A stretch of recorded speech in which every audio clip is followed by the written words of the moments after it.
Halo teman-teman, hari ini kita akan ngebahas tentang first run Hoka Bondi 8.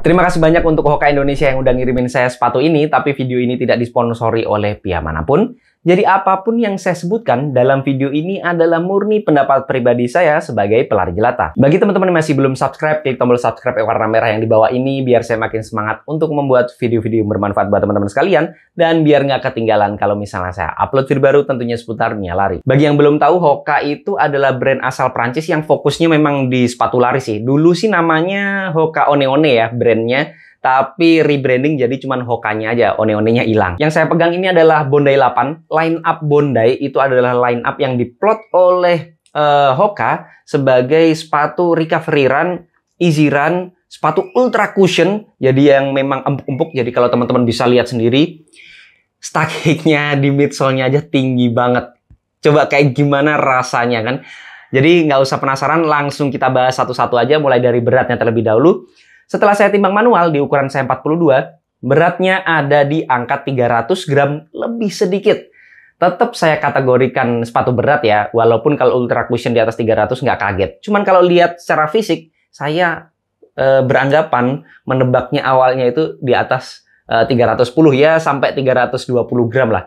Tapi ternyata cuma 300 gram lebih sedikit. Ada beberapa faktor yang menyebabkan dia beratnya nggak seperti kelihatannya ya. Lanjut ke uppernya. Uppernya ini adalah upper yang baru, baik desainnya maupun materialnya. Materialnya itu lembut banget. Dia beda banget sama Bondi 7, Bondi yang ke-7. Ini Bondi 8, dia lebih lembut dan mengingatkan saya dengan material Ortus 8 Hyperfuse 1.2. Mirip-mirip sih, nyamannya enak banget.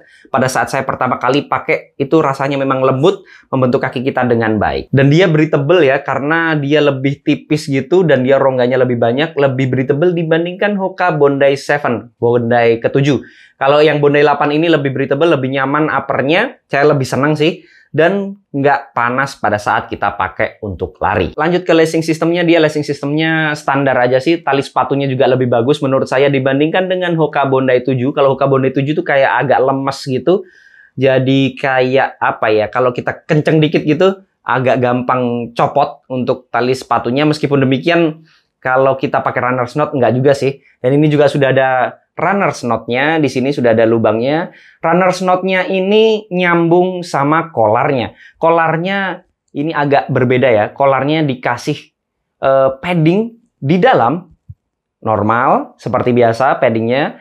Dan di luar ini ada paddingnya, jadi empuk-empuk dikit gitu. Yang mana menjadikan dia strukturnya lebih kuat, lebih padat pada saat kita pakai. Jadi menahan bagian kolar kaki kita untuk kolar sepatu ini. Tapi tetap nyaman karena paddingnya tetap dikasih meskipun bukan padding yang berlebihan. Jadi paddingnya itu tipis-tipis saja sebenarnya. Cukup lah gitu ya untuk sekelas sepatu ultra cushion, paddingnya biasa aja, nggak terlalu banyak-banyak banget. Tapi nyamannya dapat banget, sweet spotnya dapat. Lanjut ke heel counternya. Di sini strukturnya cukup strong, cukup kuat. Di sini ada struktur yang luar biasa karena sepatu ini memperhatikan supportnya ya, nggak sekedar empuknya aja. Kemudian nempel banget di bagian heel saya. Jadi menurut saya bekerja dengan sangat baik sih. Di sini strukturnya kayak dikasih padding-padding juga di bagian luar. Feel empuknya tetap kita bisa rasakan dari luar, dipegang-pegang gini empuk. Kemudian ya bekerja dengan baik lah. Lanjut ke tang atau lidahnya. Lidahnya di sini agak sedikit berbeda dari seri sebelumnya. Dia lebih berpadding, lebih berbusa, lebih apa ya, lebih kerasa empuknya. Pada saat saya pakai gitu ya, pakai kemudian saya tali sepatu, itu saya nggak kerasa kencengnya tali sepatunya, tapi yang saya rasakan empuknya dari tangnya atau lidahnya ini. Dan nggak banyak bergerak sih, karena di sini juga ada lubangnya. Kemudian ini semi gasete, tapi cuma sebelah ya. Jadi di sini tuh ada ada sambungannya di dalam biar nggak banyak bergerak, tapi di sebelah sininya nggak ada, jadi cuma separuh aja. Ini baru pertama kali saya ada yang semi gazetted seperti itu, tapi cuma sebelah. Ya semoga bekerja dengan baik sih. Ya kita rasakan aja nanti. Saya pakai di berbagai macam lari gitu ya. Kita rasakan dulu. Lanjut ke midsole-nya. Midsole-nya ini adalah yang extraordinary dari Hoka Bondi 8. Seri Bondi, line up Bondi itu terkenal akan stuck kick-nya tinggi-tinggi karena memang ultra cushion shoes. Bahkan dibandingkan dengan Bondi seri-seri sebelumnya, sepatu ini termasuk stuck kick-nya tinggi loh. Jadi lebih tinggi dibandingkan dengan Bondi-Bondi sebelumnya. Jadi termasuk apa ya, bikin geger juga sih. Wah ini sepatu apa bantal kan? Tinggi banget untuk stuck kick-nya. Karena memang ultra cushion shoes. Meskipun demikian, dia foam-nya itu tidak seempuk atau tidak selembut Bondi yang sebelumnya. Karena setelah saya ukur manual dengan durometer, dia ada di angka 26. Jadi antara 25 sampai 30 lah ya. Kalau yang sebelumnya ada di bawah 25, itu lembut banget. Kenapa? Dia lebih pengen menjadikan sepatu ini sepatu yang ultra cushion tapi tetap stabil. Stabilnya dapat. Dan foam di sepatu ini memang kerasa banget stabilnya. Saya juga bingung. Biasanya ini agak bertentangan antara foam yang empuk, yang cushion dengan stability. Itu biasanya agak bertentangan. Kalau cushion ya cushion aja nggak bisa stabil gitu ya. Agak susah. Nah, di sepatu ini masih bisa kerasa stabilnya.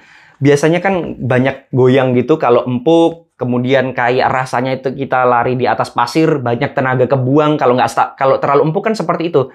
Intinya pada saat kita lari itu banyak tenaga yang kebuang. Udah capek duluan lah, nggak bisa jauh-jauh banget larinya. Tapi di sepatu ini feel ride-nya tetap enak. Pada saat saya pakai lari itu rasanya tetap apa ya? Tetap ada tenaganya, nggak banyak kebuang lah, nggak banyak keserap oleh foam-nya itu.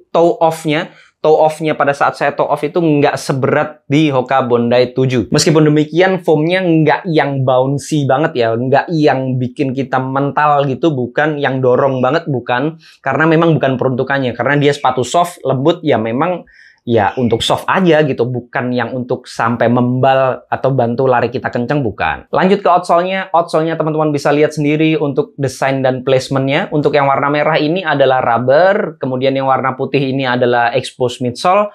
Jadi untuk tumpuan utamanya ada di rubbernya. Menurut saya sih ini teman-teman bisa lihat sendiri, ini tebel banget. Jadi saya rasa bakal awet. Kalau pengalaman di Hoka Bondi sebelumnya yang seri 7 sih awet. Jadi mungkin ini juga akan lebih baik lagi, tapi akan kita coba dulu. Kita pakai sejauh 100 km dulu, kalau ya kita uji dulu ya. Nggak bisa kita judge di first run impression-nya. Jadi harus kita uji dulu. Untuk traksinya, pengalaman pertama sih ya lumayan, traksinya enak. Saya pakai di aspal, kemudian aspal yang berpasir. Kemudian saya melewati juga aspal basah, masih aman banget, nggak kerasa licin sama sekali. Jadi ya cukup bagus sih. Sepatu ini untuk siapa? Yang jelas bukan untuk yang nyari kenceng-kencengan. Untuk long run bisa nggak? Sebenarnya bisa aja. Cuman kalau menurut saya ada opsi yang lebih baik. Walaupun demikian, kalau teman-teman yang hobi banget sama empuk ataupun perlindungan ekstra, kita nggak merasakan tanah sama sekali gitu ya. Untuk long run-nya, ya sepatu ini bisa menjadi salah satu opsi. Karena memang peruntukannya dia adalah recovery run, easy run, atau ultra cushion shoes yang memang apa ya, pengennya itu ya kerasa nyaman dan empuk-empuknya aja. Jadi orientasinya dia memang kenyamanan, tapi sepatu memang luar biasa nyaman. Selain itu, untuk para walkers atau yang olahraganya jalan, sepatu ini cocok banget menurut saya. Karena perlindungannya yang ekstra, kemudian di bagian tumitnya ini juga rubbernya juga sama banyaknya dengan yang depan. Jadi kalau kita jalan kan otomatis pakai heel dulu ya. Kemudian durable juga. Jadi menurut saya walkers bakal sangat mencintai sepatu ini sih. Dan kalau teman-teman lihat, desainnya itu enak banget dilihat mata.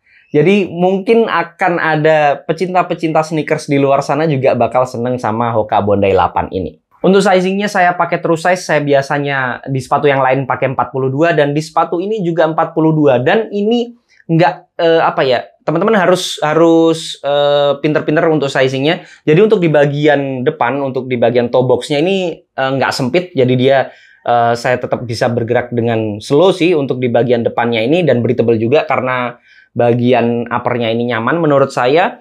Kemudian untuk di bagian arch kaki itu supportnya agak tinggi. Jadi arch kakinya itu agak tinggi ya. Jadi bagi teman-teman yang flat foot ini cocok banget sepatunya.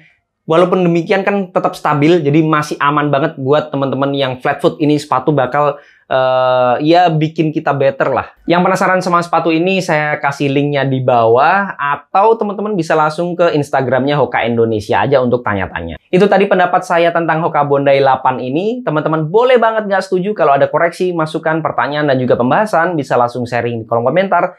Jangan lupa subscribe channel ini biar saya makin semangat untuk membuat video-video yang bermanfaat buat teman-teman sekalian. Dan biar nggak ketinggalan kalau misalnya saya upload video baru tentunya seputar Nia Lari. Assalamualaikum warahmatullahi wabarakatuh.